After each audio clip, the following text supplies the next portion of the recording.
Good morning, y'all. Welcome back to my channel. Today, I want to talk about 3 young ladies and their experience being ghosted by men. And what do I think it stemmed from? I'm trying not to make the video too long because I know people don't really like long form content.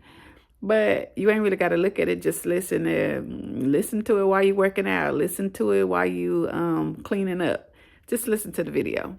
But I thought what was interesting is I kind of feel like, because I'm reading this old book, I think maybe we tend to deal with guys because we as well have unhealthy patterns, especially guys that ghost us. Why we just can't just go on then if they ghost us? I kind of think I got the answer because I think childhood trauma. I think trauma. I, as well, when I was young, dealt with childhood trauma within my family, especially with my mom. But I'm going to read y'all. Of course, y'all know I like to read, and I like to read old books because it has a lot of information. So I'm going to read y'all a little bit. It says, the unhealthy patterns of relating that they develop in childhood, talking about women. How, for instance, does the woman whose father was never emotionally present find a man whose attention she continually strives for but cannot win? The next one is, how does the woman from a violent home manage to team up with a man who batters her? How does a woman raised in an alcoholic home find a man who already has or will develop the disease of alcoholism? How does the woman whose mother always depended on her emotionally find a husband who needs her to take care of him? The little section of the story I'm reading to y'all is from this book that I'm reading. But it's kind of true. I think that's where it comes back to saying unhealthy patterns. We kind of go, I feel like we don't look for that type of man. I don't think we know. I think we naturally just gravitate to that person because of childhood trauma, and I think that's what's caused us to be fixers. Women that experience childhood trauma or traumas when they were young, fixers or givers, or be more into our masculine energy, where we want to see, well, what can I do to help this person? What can I do to help this man and make him better? And then they always get the same reaction where they don't want the man doesn't want them, or they always kind of get the same reaction, or they don't love them. Anyway, I'm going to go ahead and get started with the video. The 3 ladies I'm talking about, 2 of them have a YouTube channel, and the other girl is on TikTok. One girl her channel is called I Am Chanel B. A little bit of her video is going to be in there. The other girl is called, oh my God. Oh, Talks with Helena.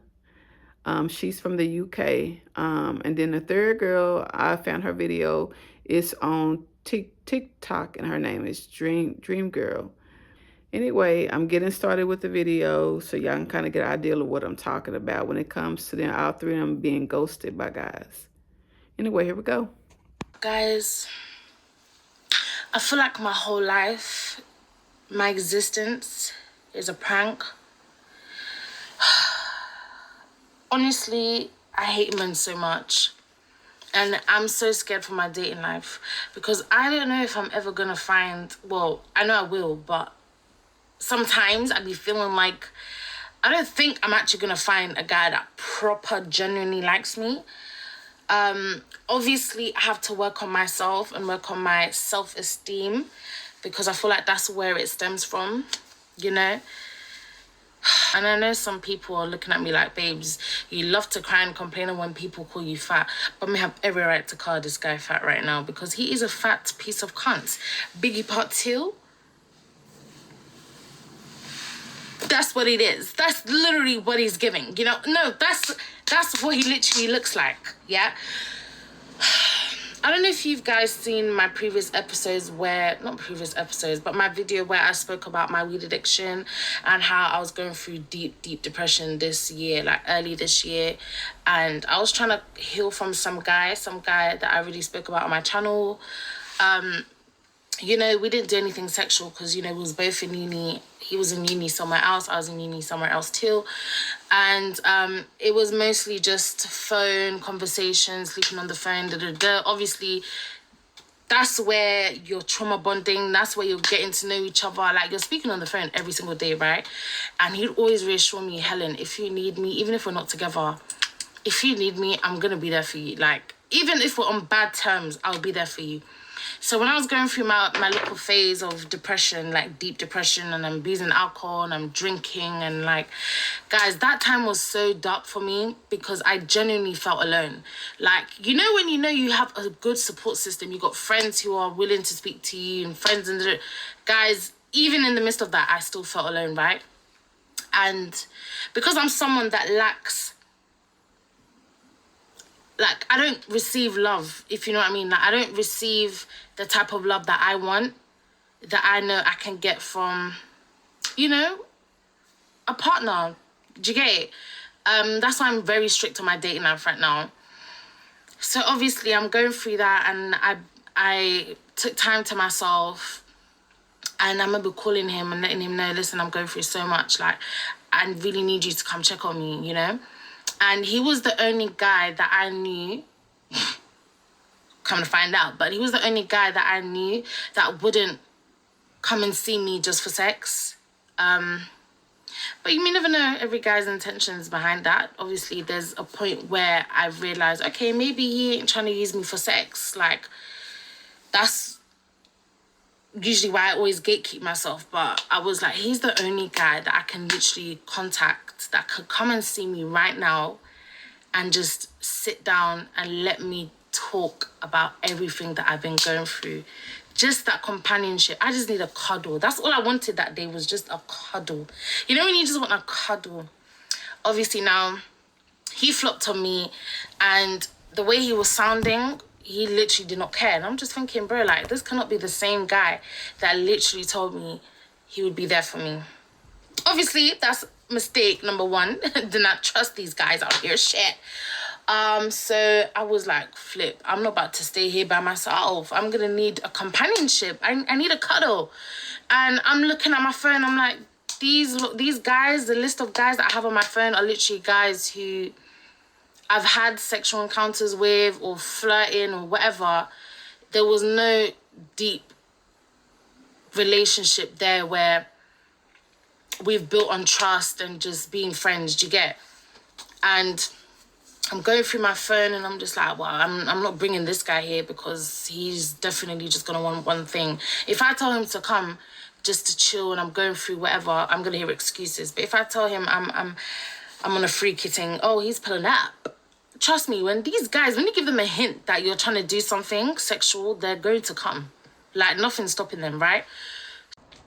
I figured that I would talk to you guys while I roll up. Sorry. I'm gonna, roll up. I'm just feeling so, like, sad. Like, I feel so sad and annoyed. Because I'm like, I just want to date somebody that, like, is chill and that respects me, you know? And, like, I just keep thinking about this last experience with this guy, and I'm just like,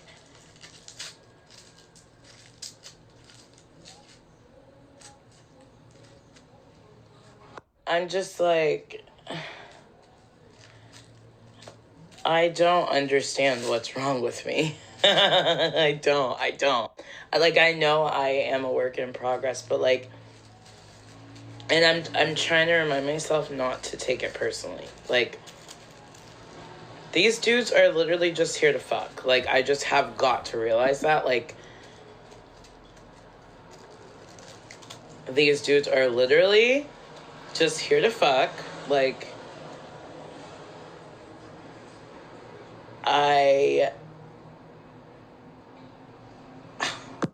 I'm literally shocked. Like, I really think that, like, even if I'm, like, heavier than most girls, which I'm literally, like, I don't, but, like, even if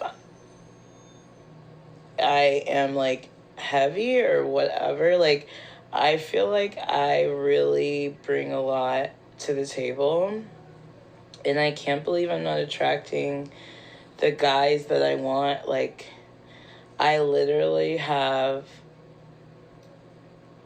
like, tried so hard to be every type of girl. Like, I've been a skinny girl, I've been a fat girl, I've been a, like, an athletic girl, I've been every type of girl, and I can't believe that, like, I'm not considered, like, enough for someone yet. Like, and I know, like, with this guy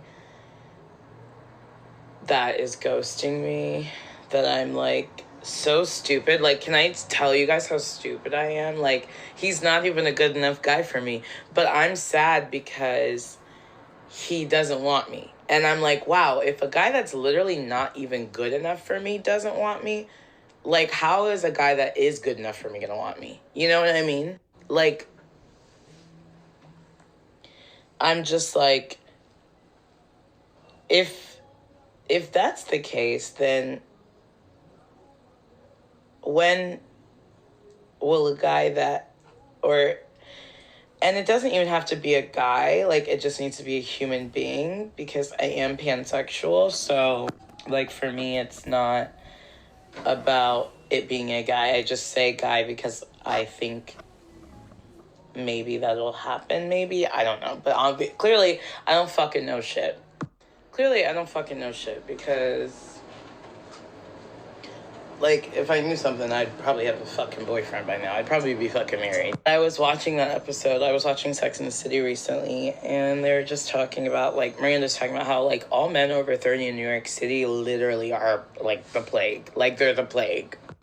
Let me take a hit because I'm spiraling. I could write a fucking book about the dudes I've dated at this point. One guy gives me a key, breaks up with me the next day.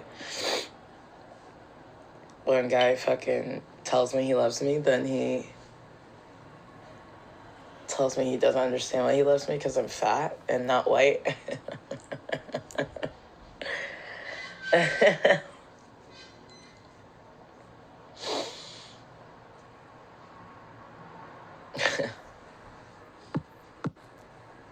I'm like, okay.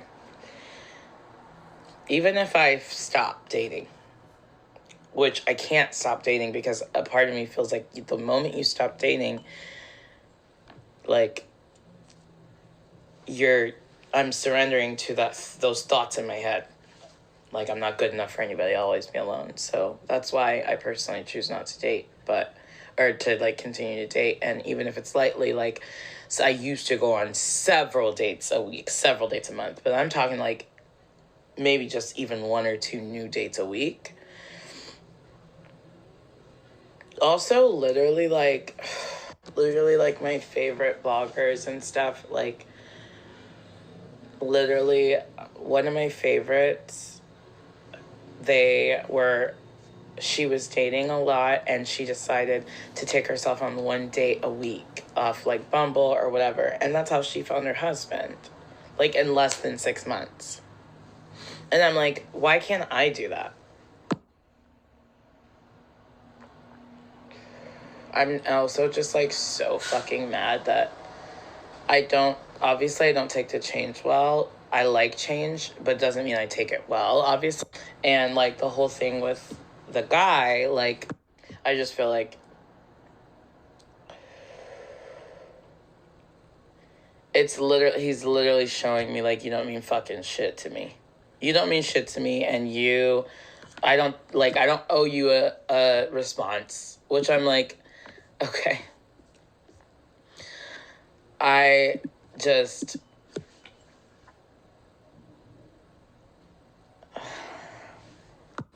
really need encouragement. So if you are new here, my name is Chanel B. I've been a content creator since April 20th of 2022. I will never forget that date. Like 420, like I will never forget that date. when I was actually fired. And about a week or two prior to that, I had started doing like some little like videos on Instagram. I had just got started on Instagram, so I wasn't making any money or anything. I was just like posting pictures. Really, oh, that's how I'm doing gigs, and I was even doing some modeling gigs and brand deals. I was like, no, I need to keep finding a job. So around that time, I had reconnected with a guy. This is where the story starts. It happened in 2020. We met about 2020, the year 2020. And we had been seeing each other, like dating.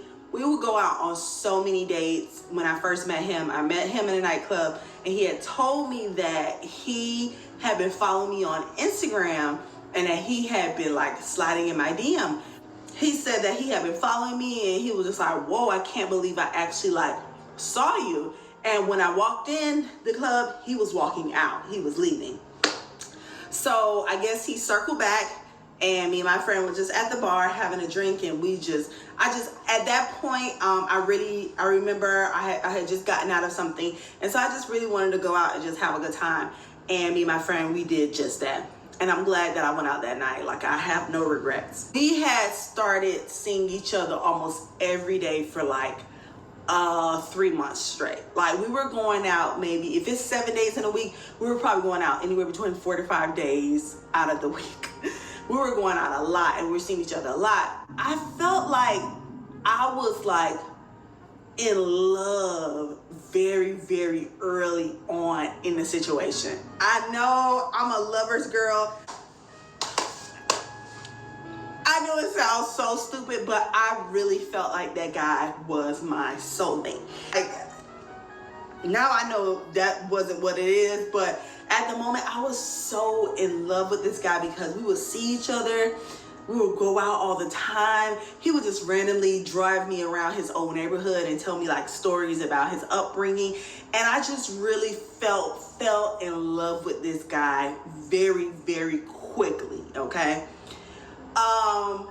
After about 2 or 3 months of doing that, he ghosted me, like out of nowhere. We were supposed to get together one day, never heard back from him. The whole weekend went by, didn't hear from him. Can I just tell y'all, I'm gonna tell y'all something. Your girl is, sometimes I'm a little dramatic. I will say that. Sometimes I can be a little dramatic. But your girl was so head over heels, right? Tell me why I like flipped out. Like, when this guy cut me off cold turkey, ghosted, I had never had that happen to me. I honestly thought like for the first day, I was like, oh my God, did something happen? But when that second, third day, I was like, no, he's doing this on purpose. Y'all, I called him, I texted him, I left voice messages. I told y'all I was in love with this guy. So I left voice messages, text messages, everything. And y'all, when I tell you I was down bad. Now keep in mind, this was in the first couple months of us getting to know each other. This information is just for fair use, entertainment purposes only, and education. Constructive criticism, stuff like that. It's not to tear any of the ladies down. Ladies, let me give you a quick tip. The first thing you know when you have an unhealthy pattern, you got to notice the sign. Ghosting in itself, and by why these young ladies want to continue to know why or show any type of interest in a guy that's ghosting them, shows right there. It's an unhealthy pattern, and you just got to change it. He's ghosting you. Why do you want to continue even talking to someone like that? Until next time.